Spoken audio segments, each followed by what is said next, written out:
सभी दोस्तों का चाणक्य नीति यूट्यूब चैनल पर स्वागत है। आइए दोस्तों, जो हमारे नेक्स्ट पर्सन है उनको कवर करते हैं। तो आज की क्लास में भाई हम 600 क्वेश्चन कवर कर जाएंगे। अगर अभी तक आपने हमारे 580 पर्सन नहीं देखे तो प्ले लिस्ट में जाइए और देखना शुरू कर दीजिए, क्योंकि सबसे यूजफुल सीरीज है भाई ये। आपकी हरियाणा ग्रुप डी में तो काम आएगी आएगी, आपकी सभी प्रतियोगी परीक्षाओं में काम आएगी। और जो काफ़ी बच्चे हमें मैसेज करते रहते हैं कि सर PDF कब मिलेगी, PDF कब मिलेगी। भाई PDF मिल जाएगी। सबसे पहले आप प्रैक्टिस तो करना सीख लो यार।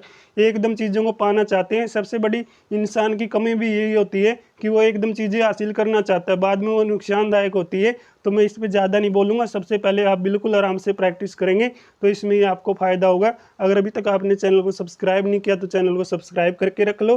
और ये सीरीज कंप्लीट होते ही इन्हीं क्वेश्चनों को हम टेस्ट के रूप में लेंगे और फिर देखेंगे आपने कितना स्कोर किया, ठीक है ना। फिर देखेंगे आपकी तैयारी कैसी है। तो आज की जो सीरीज है इसका क्वेश्चन देखते हैं। आज का क्वेश्चन हमारा आता है 581 नंबर क्वेश्चन। तो 581 नंबर क्वेश्चन में क्या बताया है, हरियाणा में जो स्थापना बाबर द्वारा हिंदुस्तान के सिंहासन को विजित करने की याद में की गई, तो उसने 1526 में इब्राहिम लोदी को हराया। भाई कहाँ पर हराया था इब्राहिम लोदी को, बताइए। बाबर ने पानीपत के युद्ध में 1526 13 अप्रैल 1526 को पानीपत का पहला युद्ध हुआ, जिसमें क्या है भाई, बाबर जीतता है और इब्राहिम लोदी हार जाता है। तो इसमें क्या बात हुई है भाई, काबुली बाग मस्जिद जो पानीपत में, वहाँ पर ये लड़ाई लड़ी गई थी। पहली लड़ाई जीतने के बाद बाबर ने पानीपत में मुगल शैली का एक विशाल बगीचा बनवाया और इस मस्जिद की स्थापना की। कौन सी मस्जिद भाई, काबुली बाग मस्जिद। तो काबुली बाग मस्जिद का निर्माण किसने करवाया भाई, बाबर ने करवाया, ठीक है। ये आप नोट करके चलेंगे। तो काबुली बाग मस्जिद हरियाणा में मुगल काल की सबसे प्राचीन इमारत है।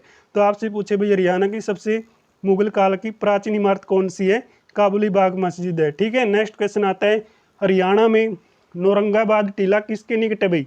हरियाणा में नौरंगाबाद टीला किसके निकट आता है, तो हरियाणा में नौरंगाबाद टीला जो आपका भिवानी के निकट आता है। तो यहाँ पे खास पॉइंट क्या बताया गया है, तो नौरंगाबाद है जो, उसका पुराना नाम बताइए, प्राकृतक नाग या प्राकृतक नाग।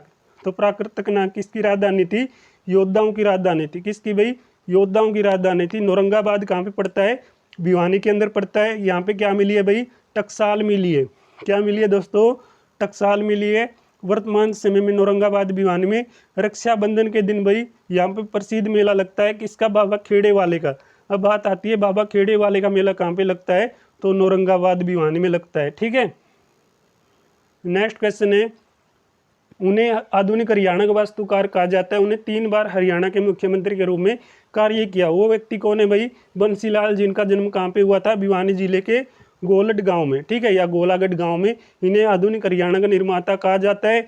ये भाई उस समय देश में रक्षा मंत्री रहे जब देश में इमरजेंसी का दौर था।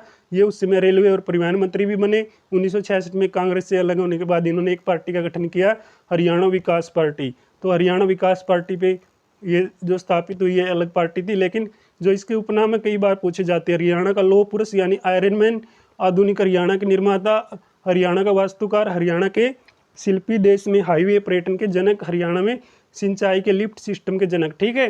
ये नाम याद कर लेना, ये काफ़ी इंपॉर्टेंट है। तो भाई आपको यहाँ पे जो क्लास हम आपके लिए रेगुलर रखते हैं, आपको ये क्लासें सोमवार और शुक्रवार को रेगुलर मिलती है। जो आपका शनिवार और रविवार है, क्यों आपको आरक्षित दिया गया है, ताकि जिन भी साथियों की क्लासें पिछली रहती है वो बिल्कुल आराम से प्ले लिस्ट में जाके देख ले। तो इसलिए दोस्तों आप प्रैक्टिस जरूर करते रहें। तो नेक्स्ट क्वेश्चन आता है, निम्नलिखित में से कौन सा पुरस्कार हरियाणा सरकार द्वारा पुरुषों के लिए खेलों में आजीवन योगदान के लिए दिया गया। कौन सा पुरस्कार भाई, महाराणा प्रताप पुरस्कार दिया गया पुरुषों को, आजीवन जो खेलों में योगदान देते हैं उनको, ठीक है। ये इंपॉर्टेंट पुरस्कार है भाई। नेक्स्ट पुरस्कार आता है आपका एकलव्य पुरस्कार। तो एकलव्य पुरस्कार हरियाणा के जूनियर खिलाड़ियों को मिलता है भाई। किसको मिलता है, जूनियर खिलाड़ियों के, खेलों में जो क्या करते हैं, अच्छा प्रदर्शन करते हैं, उनको ये पुरस्कार दिया जाता है। तो जूनियर खिलाड़ियों को ये पुरस्कार मिलता है जो खेलों में अपना अच्छा प्रदर्शन करते हैं। तो इस पुरस्कार के तहत आपको 1 लाख रुपए की नगद राशि दी जाती है। नेक्स्ट पुरस्कार है भाई आपका विक्रमादित्य पुरस्कार। विक्रमादित्य पुरस्कार के बारे में क्या जानकारी है भाई। विक्रमादित्य पुरस्कार हरियाणा के रेफरी यानी अंपायर जज के लिए जूनियर खेलों में जो अच्छा प्रदर्शन करते हैं, हरियाणा राज्य पुरस्कार उसको देती है। तो विक्रमादित्य पुरस्कार में आपको 2 लाख रुपए की नगद राशि दी जाती है। नेक्स्ट क्वेश्चन आता है, हरियाणा विधानसभा की पहली स्पीकर कौन थी भाई, सन्नो देवी। और ये देश की भी पहली स्पीकर है भाई, ठीक है। हरियाणा विधानसभा की भी और देश की भी पहली महिला स्पीकर कौन है भाई, सन्नो देवी है। सन्नो देवी 6 दिसंबर 1966 से 17 मार्च 1967 तक हरियाणा विधानसभा की अध्यक्ष रही है। 19 मार्च 1962 से 31 अक्टूबर 1966 तक पंजाब विधानसभा की उपाध्यक्ष यानी डिप्टी स्पीकर रही है। ठीक है, ये जानकारी आपको जानना बहुत ही जरूरी है, क्योंकि कई बार पूछा जाता है श्रीमती सनो देवी का जन्म कहाँ पे हुआ भाई, कहाँ पे हुआ, मुल्तान में। तो ये क्या भाई, मुल्तान में जन्म हुआ, तो मुझे बताओ मुल्तान कहाँ पे। ठीक है, तो नीचे कमेंट बॉक्स में बताइए भाई मुल्तान कहाँ पे। नेक्स्ट क्वेश्चन है, एक योजना शुरू की गई है भाई जिसके अंतर्गत बीपीएल जो कार्ड वाले एक वरिष्ठ नागरिक की तीर्थ यात्रा का खर्च है वो सरकार उठाएगी, तो उसका क्या नाम है भाई, तो नाम बताओ भाई। उसका नाम है तीर्थ दर्शन। ठीक है ना, जो भी बीपीएल परिवार है अगर वो क्या है भाई तीर्थ यात्रा करेंगे तो जो सरकार खर्चा उठाती है तो उसके लिए एक क्या करेगी, एक योजना मान के चलो, योजना चलाई गई है, उसका क्या नाम रखा गया है, तीर्थ दर्शन योजना रखा गया है। तो योजना का नाम है जो मुख्यमंत्री तीर्थ दर्शन योजना, यानी मुख्यमंत्री ने शुरू की है। संबंधित राज्य कौन सा हो जाएगा, हमारा हरियाणा। उद्घाटन भी मुख्यमंत्री मनोहर लाल खट्टर करेंगे। संबंधित विभाग कौन सा है, पर्यटन विभाग। ठीक है, तो पर्यटन विभाग से संबंधित है भाई, क्योंकि अगर आप दर्शन करने जा रहे हैं तो पर्यटन पे जा रहे हैं, टूरिज्म पे जा रहे हैं। नेक्स्ट क्वेश्चन है भाई आपके लिए, तराई का प्रथम युद्ध कब हुआ भाई, 1191 में, यानी तराइन का पहला युद्ध 1191 में और दूसरा युद्ध 1192 में, और तीसरा युद्ध बताना भाई कब हुआ है। ठीक है ना, तीसरा युद्ध भी हुआ है, तो बताइए भाई कब हुआ तीसरा युद्ध। साइना नेहवाल ने भाई जो लंदन में ओलंपिक हुआ उसमें कांस्य पदक जीता, तो कौन से गेम में जीता था भाई ये आपका जो साइना नेहवाल है, इनका गेम पूछा गया है। तो बताओ भाई, बैडमिंटन खेलती है ये, और इन्होंने जो लंदन ओलंपिक में कांस्य पदक जीता, तो ये लंदन ओलंपिक कब हुआ, 2012 में हुआ। ठीक है, तो ये इस हार से संबंधित हो जाएंगी भाई। इनका जन्म पूछे आपसे 1990 में, तो इन्होंने 2012 में जो लंदन में ओलंपिक हुआ उसमें कांस्य पदक जीता था। गांधी खेल रत्न पुरस्कार से ये सम्मानित हो चुकी है, यानी जो क्या राजीव गांधी खेल रत्न पुरस्कार उससे सम्मानित हो चुकी है साइना नेहवाल। नेक्स्ट क्वेश्चन है, हरियाणा में पहली बार राष्ट्रपति शासन कब लागू किया गया है। अरे यार, ये तो बिल्कुल अच्छा प्रश्न कहो या बिल्कुल आसान प्रश्न कहो, सभी को पता होना चाहिए। कब लागू किया गया, 21 नवंबर 1967 को हरियाणा में पहली बार। तो दूसरी बार कब लागू किया गया, 77 में। तीसरी बार कब लागू हुआ भाई आपका, 91 में। ठीक है, ये जानकारी आपको पता होना चाहिए। हरियाणा में 3 बार राष्ट्रपति शासन लग चुका है। नेक्स्ट क्वेश्चन है भाई, निम्नलिखित में से हरियाणा के राजनीतिज्ञ जिन्होंने भारत के उप प्रधानमंत्री के रूप में कार्य किया, चौधरी देवीलाल। तो इसको हरियाणा के ताऊ के नाम से जाना जाता है, हरियाणा का जननायक कहा जाता है। तो इनका जन्म कब हुआ भाई, चौटाला गांव में हुआ इनका जन्म। बताओ कब हुआ, तेजा खेड़ा में इनका जन्म हुआ था, क्योंकि हम पढ़ चुके हैं और कम्युनिटी में भी ये क्वेश्चन पोस्ट कर चुके हैं, तो बता दीजिए भाई। नेक्स्ट क्वेश्चन है, पैरा ओलंपिक खेलों में पदक जीतने वाली हरियाणा की प्रथम भारतीय महिला, तो कौन है भाई पैरा ओलंपिक में जो पदक लाने वाली पहली भारतीय महिला। तो दीपा मलिक या गीतिका जाखड़ या ममता खरब या सीमा पुनिया तिल, बताओ तो बता दो यार, इतना तो कर दो। कौन है भाई दीपा मलिका, कौन है दीपा मलिका, का जन्म कब हुआ, 30 सितंबर 1970 को। कहाँ पे, बेंसवाल। बेंसवाल कहाँ पे पड़ता है, सोनीपत में। ठीक है, ये पैरा ओलंपिक खेलों में पदक जीतने वाली पहली भारतीय महिला बन चुकी है। कौन, दीपा मलिक। तो इनका संबंध कहाँ से होएगा, बेंसवाल गाँव है सोनीपत में। तो भाई इसको जो पुरस्कार दिया गया, पद्मश्री पुरस्कार से सम्मानित किया गया 2017 में। वर्तमान में दीपा मलिक भारतीय पैरा ओलंपिक की चेयरमैन है। तो वर्तमान में पूछे भाई भारतीय पैरा ओलंपिक की चेयरमैन कौन है, दीपा मलिक है। नेक्स्ट क्वेश्चन है, निम्नलिखित में से कौन पक्षी विहार हरियाणा के गुरुग्राम में भाई, यानी कौन सा पक्षी विहार है जो हरियाणा के गुरुग्राम में आता है। सुल्तानपुर पक्षी विहार हरियाणा के गुरुग्राम में आता है।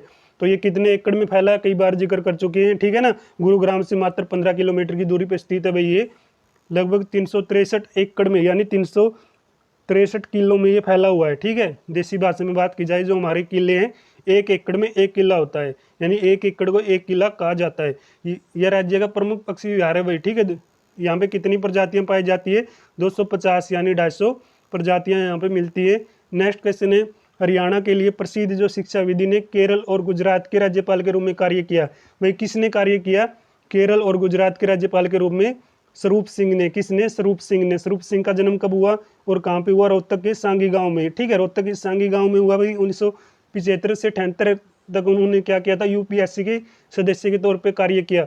तो 75 और 78 के दौर में इन्होंने यूपीएससी के सदस्य के तौर पे कार्य किया, और 1971 में स्वरूप सिंह को दिल्ली विश्वविद्यालय का कुलपति यानी वीसी नियुक्त किया गया। ठीक है भाई, 1978-84 के दौर में इन्होंने राज्यसभा सांसद के रूप में भी भाई क्या है अपना कार्य निर्वाह किया है। 12 फरवरी 1990 से लेकर 20 नवंबर 1990 तक केरल के राज्यपाल के रूप में कार्य किया। दिसंबर 1990 से 95 तक ये गुजरात के राज्यपाल भी रहे हैं। ठीक है, ये जानकारी आपके लिए जानना बहुत ही ज़रूरी है। नेक्स्ट क्वेश्चन है भाई, हरियाणा के बेहतरीन खिलाड़ियों के लिए, जो बेहतरीन खिलाड़ी होते हैं उनके लिए राज्य सरकार कौन सा सर्वोच्च पुरस्कार देती है? भीम पुरस्कार। राज्य के स्तर पे भाई सबसे सर्वोच्च पुरस्कार कौन सा है? भीम पुरस्कार।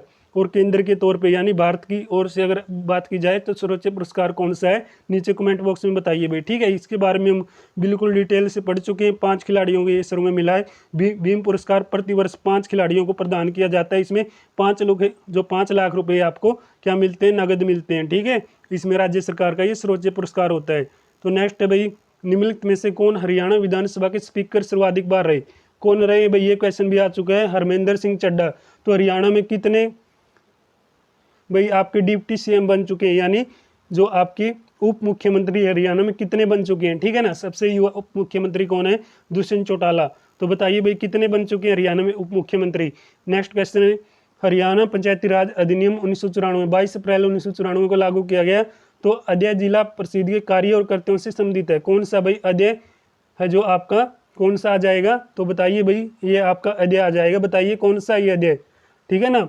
इंपॉर्टेंट है भाई आपके लिए क्वेश्चन। जिला परिषद सबसे क्या भाई कौन सा सत्र का आता है? क्योंकि सबसे निम्न स्तर ग्राम पंचायत, उसके बाद ब्लॉक समिति यानी पंचायत समिति, और उसके बाद कौन सा स्तर आता है आपका? उसके बाद आता है जिला परिषद, ठीक है ना। तो जिला परिषद आपका कौन सा स्तर है बताइए भाई, और इसमें कौन सा अध्याय है ये आपके सामने है। नेक्स्ट क्वेश्चन है, तो नेक्स्ट है भाई, देव पिल्लर को प्राचीन स्थल हरियाणा में कहाँ पे? तो देव पिल्लर का जो प्राचीन स्थल है वो हरियाणा में कहाँ पे है? कैथल यानी कपिल स्थल में। जो देव पिल्लर है उसका क्या भाई सबसे प्राचीन स्थल है। देव पोलर या पिल्लर एक ही बात है। तो देव पोलर का प्राचीन स्थल पूछा इसने, तो वो आपका कैथल के अंदर है। कैथल के कौन से गांव में? गुला चिक्का, यानी गुला चिक्का गांव की तहसील के अंदर ये आता है। तो डॉक्टर सिलाक राम फोगाट ने अपने हरियाणा यानी हलिया शोध में क्या कामेश्वर या एक तीर्थ स्थान या तीर्थ यात्रियों का केंद्र, जिसे पारंपरिक रूप से जो काशीवर के रूप में जाना जाता है, ये एक साथ इसकी पहचान की गई, जिसका क्या है? अगर देव पोलर नामक गांव है जो क्या उसमें ये प्राचीन स्थल रखा गया है। तो देव पोलर कैथल जिले में समुद्र सांस्कृतिक ऐतिहासिक विरासत है। यह 7 तालाबों और 8 क्या द्वारों से घिरा हुआ है। हरियाणा का ताऊ देवीलाल स्टेडियम बताओ भाई कहाँ पे? तो ताऊ देवीलाल स्टेडियम बताओ भाई कहाँ पे है? तो बता दो यार, ताऊ देवीलाल स्टेडियम बताओ कहाँ पे है। तो इसने पूछा भाई हरियाणा का ताऊ देवीलाल स्टेडियम एक खेल स्टेडियम है। किसका? बहुउद्देशीय खेल स्टेडियम यहाँ पे, यानी अनेक खेल खेले जाते हैं, ठीक है। तो बहुउद्देशीय खेल खेले जाते हैं यहाँ पे। तो ये जो स्टेडियम है ये कब खोला गया? वर्ष 2007 में खोला गया। ये एक मल्टी स्पोर्ट कॉम्प्लेक्स स्टेडियम है भाई। ये पंचकूला के सेक्टर 3 में स्थित है। कहाँ पे? ये पंचकूला में है भाई, ठीक है ना। मैंने बता दिया यार, इतना तो कर लिया करो कष्ट।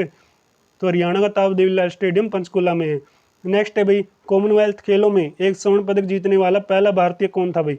लीला राम सांगवान पहला कॉमनवेल्थ खेलों में गोल्ड जीतने वाला खिलाड़ी है। तो जो लीला राम सांगवान है, यानी जो लीला राम सांगवान है, उन्होंने सबसे पहले क्या है कॉमनवेल्थ गेमों में अपने नाम क्या किया? गोल्ड किया। और उन्होंने विभिन्न राष्ट्रीय और अंतर्राष्ट्रीय कुश्ती स्पर्धाओं में हरियाणा का प्रतिनिधित्व किया, यानी वो आगे रहे खेलों में और सेना में भी शामिल हो गए। उन्होंने फिर जो क्या रिटायरमेंट के बाद आगे का जो कार्य है वो भी किया भाई, क्योंकि चरखी दादरी में खेल कोच के रूप में कार्य कर चुके हैं ये, और कर भी रहे हैं। नेक्स्ट क्वेश्चन आता है भाई, हरियाणा राज्य फिल्म और टेलीविजन संस्थान भाई रोहतक में है। बहुत बार क्वेश्चन आया यार, बहुत ज़्यादा बार। पहला वही सबसे प्राचीन है जो आपका फिल्म और टेलीविजन संस्थान रोहतक में 8 मई 1976 को। दूसरा आता आपका कुरुक्षेत्र में 24 जून 1991 को। तीसरा आता आपका जनवरी 1999 में हिसार में बना है। तो हरियाणा राज्य का एकमात्र है भाई ये। तो हरियाणा राज्य का एकमात्र दूरदर्शन केंद्र हिसार दूरदर्शन केंद्र है। इसका उद्घाटन हरियाणा दिवस पर 1 नवंबर 2002 को तत्कालीन सूचना प्रसारण मंत्री श्रीमती सुषमा स्वराज, ठीक है। तो सुषमा स्वराज का संबंध बताओ भाई कहाँ से है? तो आज की क्लास में यार हमने 600 क्वेश्चन कवर कर दिए हैं। तो आगे की क्लास में आगे के प्रश्न करेंगे। अगर आज की क्लास में आपको थोड़ा बहुत भी डाउट दिखा तो नीचे कमेंट बॉक्स में ज़रूर बताइए, और हम आपके साथ कंटिन्यू ये सीरीज लेके चलेंगे। और आप 2 दिन जो हमने आपको दिए प्रैक्टिस करने के, शनिवार और रविवार, तो जिन भी साथियों की पिछली क्लास रहती है इन 2 दिनों में कवर करके आगे हमारे साथ कंटिन्यू क्लास में प्रैक्टिस करते रहें। और अभी तक आपने चैनल को सब्सक्राइब नहीं किया तो चैनल को जरूर सब्सक्राइब करके रखें। कम्युनिटी में भी हम आपके साथ यहाँ पर जो बेहतरीन क्वेश्चन शेयर करते हैं उनको भी प्रैक्टिस किया करो। मिलते हैं भाई आपके लिए नेक्स्ट क्लास में, तब तक आप सभी का बहुत बहुत धन्यवाद। Stay home, best of luck.